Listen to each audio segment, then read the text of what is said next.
Hello, welcome back to another episode of Social Media Manager Confidential. I appreciate you. I hope you're having an amazing day, and thank you for taking the time to listen to this episode. So I got to sit down and have a conversation with Andréa Jones, and she is the social media strategist helping brands with bold personalities, bold opinions, and bold ideas make bold moves towards elevating their thought leadership and growing their business using the power of social media. Ready for a light on your feet approach to social media, no heavy lifting required? Reach out to Andréa at onlinedrea.com or onlinedrea on Instagram. So Andréa and I got to chatting, and she has a very large agency, probably one of the largest that I've had any guest expert that has been on here. And we talk about how she got started in social media management, how she grew her agency, where she found the people. And then we dig really deep into her client showcase. Like, she worked with some really impressive entrepreneurs like Rachel Rodgers. And if you've been listening to anything, and I talk about this during the episode, but I love her so much and I love her book and I always recommend it. And I will link it in the show notes for you so you can find it. If you have not read that book, highly recommend. Okay, I'll shut up about that. But we talk about what she includes in her client showcase, why she includes it, if it helps her get clients.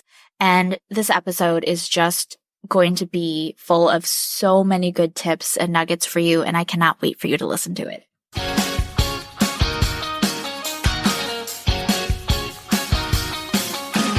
Social media management is notorious for being high pressure, competitive, and changing literally every day, which is why it isn't surprising that most social media managers get burned out within the first 2 years. So how do you keep going? How do you stay up with the latest updates, protect your mental health, and build a successful social media management business that supports your lifestyle goals? Whether that's working from home with your kiddos or jet setting around the world, that's what this show is all about. Welcome to Social Media Manager Confidential. I'm Shantae Gorman, founder of a six-figure social media management agency and mentor to social media managers. And I'm here to dish on the ins and outs of the social media management world without any of the gatekeeping that can come along with it. You'll learn, you'll laugh, and you'll leave each episode inspired. Let's dive into today's episode.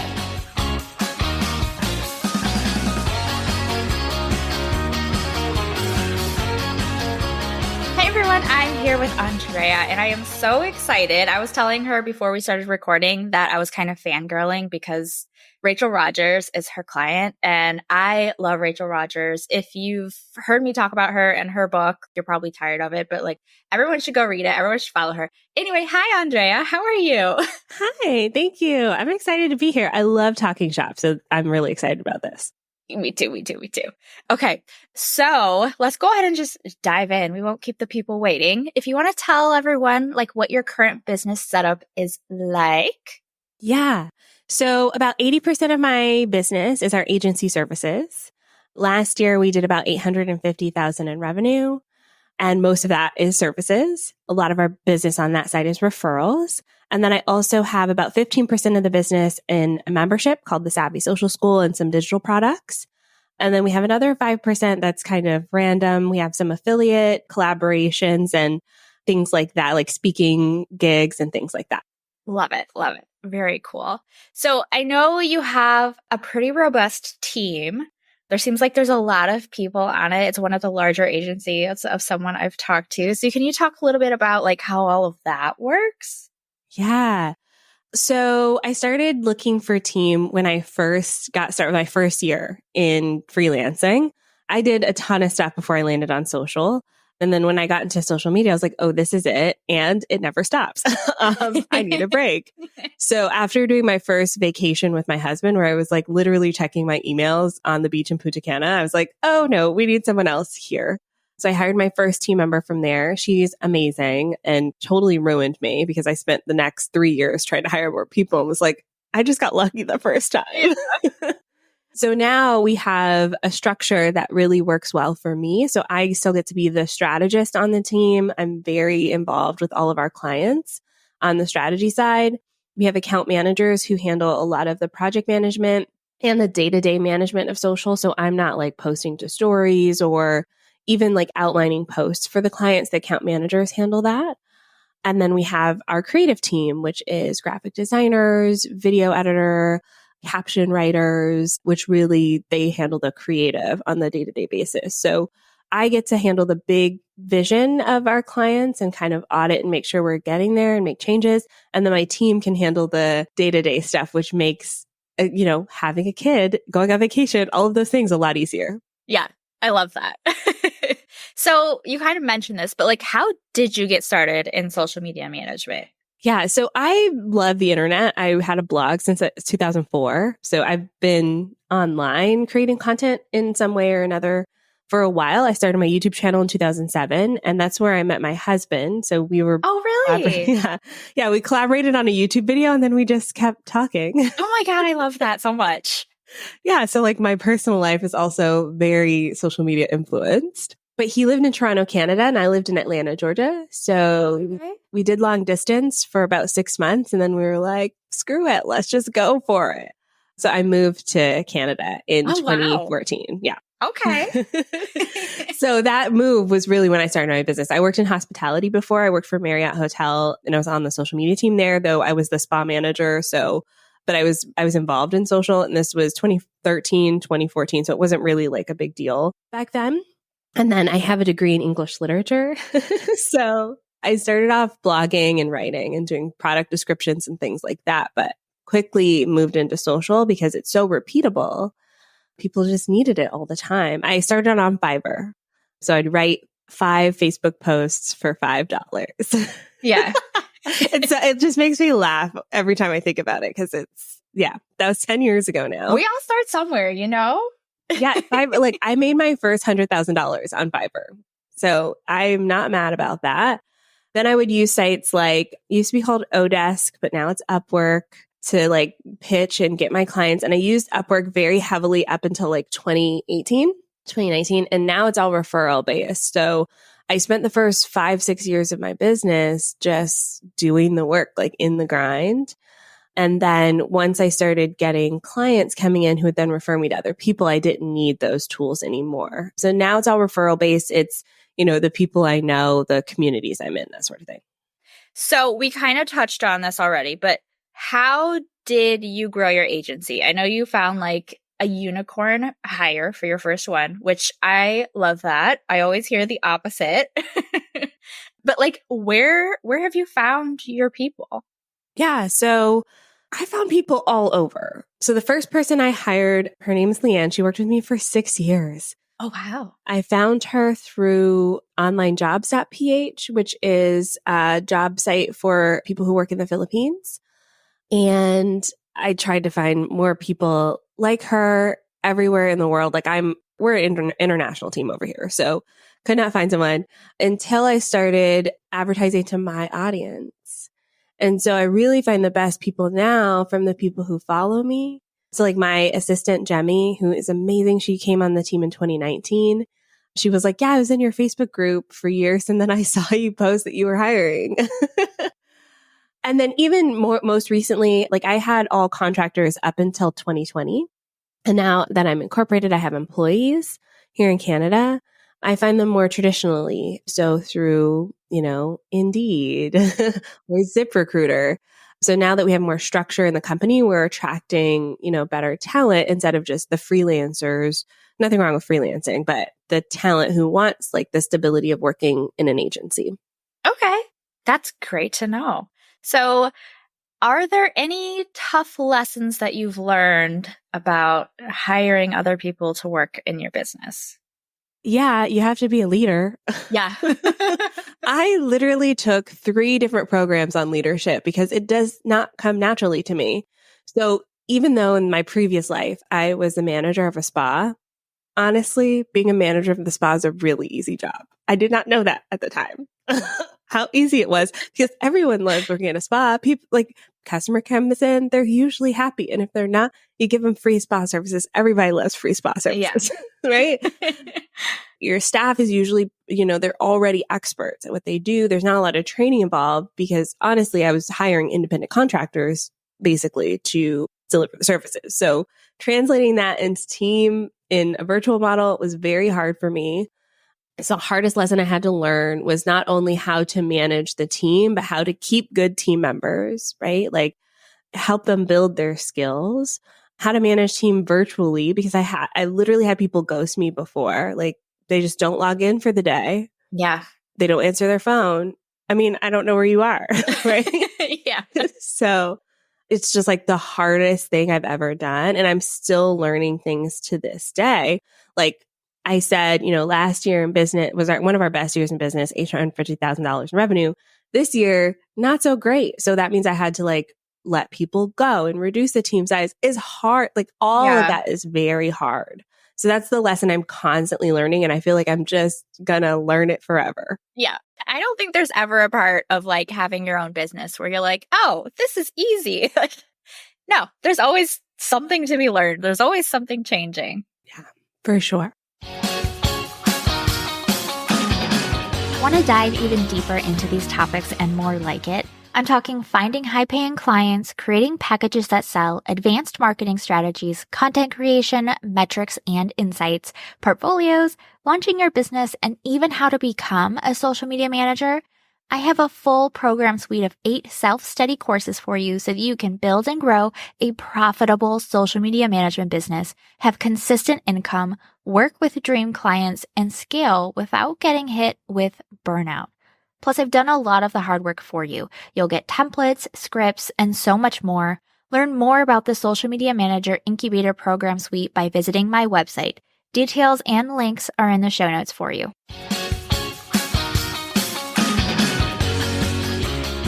So I want to switch gears a little bit. And I was nosy. I was looking at your website and I noticed you had a client showcase, which is basically like a portfolio, but you name your clients and you walk through just kind of the whole process of working with this client and what results they got. So how did you come up with this idea? Yeah. So one of my mentors actually told me that I need to do case studies, but every example of a case study I looked at was just so clinical. And it always focused on the wowie kabammy, here's what we got. And it was so general. It was a case study for a dentist office in Virginia. And I'm like, what is this? So I want to show my work, right? I want to show what I can do in a way that makes sense for me and my clients and that attracts more of the same clients. I like working with coaches and thought leaders and experts and these big personality brands. And so I want to show that in some way. And so I started the showcase piece as a way to just show off what we could do. I actually started doing it. I did it a yearly showcase at first that showed off here are the results we got for all of our clients in a year. Then the more specific I got, the more I realized people were really liking them. Potential clients were really liking them. And they would actually read the showcase and then quote it back to me on potential client calls. And I was like, oh, y'all are paying attention. So yeah, we're much better at it now that I'm not the one writing it. So now that I have the team support, they can kind of put it all together for me and put it on the website, which makes it so much easier to commit to releasing them, probably a couple of them every year. Yeah, makes it much more manageable. So how do you go about getting clients' permission to share this stuff? Yeah. So in our intake form from the very beginning, we asked a question that says, can we share your results? So we started doing this 2 years ago. It's just a little checkbox. Some people mark yes. Most people mark yes. Some clients say no. And then we just go from there. We focus on the ones as well where they give us a testimonial. So it's a lot easier to do a client showcase. So the Rachel Rodgers one, our main point of contact on her team recorded a video about us working together. And so it's easy then to go, yes, we got these results and there's a testimonial that goes with it. So it makes it easier to do the showcase piece because they're kind of already telling people how good of a job we did. I love that. I mean, it just makes sense. So what kinds of things do you make sure your team include in these posts that you're doing? So we want to identify where the client started because that's super important. Some people are starting from zero. One of the showcase pieces, they already had 100,000 followers. So I'm not going to claim that I got them 100,000 followers, right? So we want to show where they started. And then we want to show how we impacted their business and their accounts. So for some clients, that's this is dynamic content that they never had before. For some clients, like Rachel Rodgers, we got their highest performing reel to date. ever. And Rachel still, like, I posted about it on Facebook and she left a comment on my Facebook post that was like, yep, still the highest one. I love it. Yeah. Even though, so for that project, they hired us as interim agency. So they're having some hiring issues internally and they hired us for 6 months and then we trained their new team. And so even to this day, as they've moved on, it's been about 6 months now, they've moved on, have their new team. They still speak very highly of our work together. And so we want to show all of that, not just, a spreadsheet, boring, like these are the results we got, but like, here's an example of a post. Here's some screenshots of comments people left because this is quality content here. People are opening up and like sharing their stories on social media. That's way, way powerful, right? It's way more powerful than someone like giving a thumbs up emoji in a comment.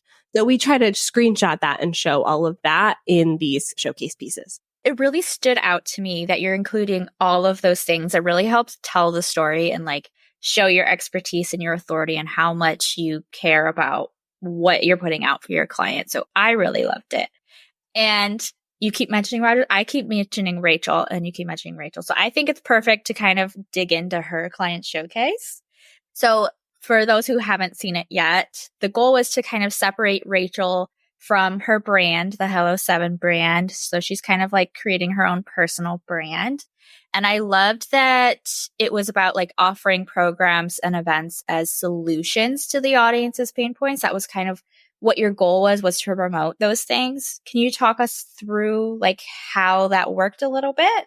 Yeah. So when we first came on, a lot of their, what I would call promotional posts were super promotional. Like, we have this event, sign up now. And it's like, okay, well, I mean, that doesn't work as well, especially now on social. Like maybe 5 years ago, it was cool. But now people kind of like scroll past it, just like you'd skip the YouTube ad after 5 seconds, right? Like we all want to skip it. So we brought a storytelling element to their content. So an example is, a lot of their audience is either thinking about starting a business or they're business owners. So on a Labor Day post where we're leading to, a lead magnet about scaling your business, we're talking about what it means as a business owner on Labor Day. And especially their audience is women of color, specifically Black women. What does your labor mean to you? And so it's like a whole story there that we put in a carousel post that worked really well. It's one of the first posts we posted for them that worked really, really well for them because we didn't just say, download this lead magnet. We said, let's meet you where you are. This is Labor Day. Here's what you're thinking, feeling. And then, comment, share your story. And if you need more, here's what we happen to have a lead magnet. And so that's kind of the approach we took with the company page. We want to lean into the stories that resonate with the audience instead of just promoting. And that separated out Rachel's page because she posts a lot of personal things. And so they're getting very kind of mixed together and she's scaling her company to the point where honestly, she probably could sell it one day, right? And so she needed those separate brands to differentiate between Rachel, the personal brand, and Hello 7, the company. And so that's how we kind of went about thinking about that. I love that. And thank you for sharing so much detail. It's always so interesting and like makes my brain just so excited to hear other people like digging into this stuff. I love storytelling. I love storytelling and content. I feel like that's the direction, not that's just on trend for right now, but I think in 2024, it's going to be the forefront of what's working in marketing is very much storytelling and like personalized content. Yeah, 100%. And especially with the rise of micro video content, I mean, it's going to be almost impossible not to use storytelling content because we have so much other things we can watch as consumers. So if you're not tapping into what people are paying attention to, you've already lost them. Yeah, totally. Right there with you.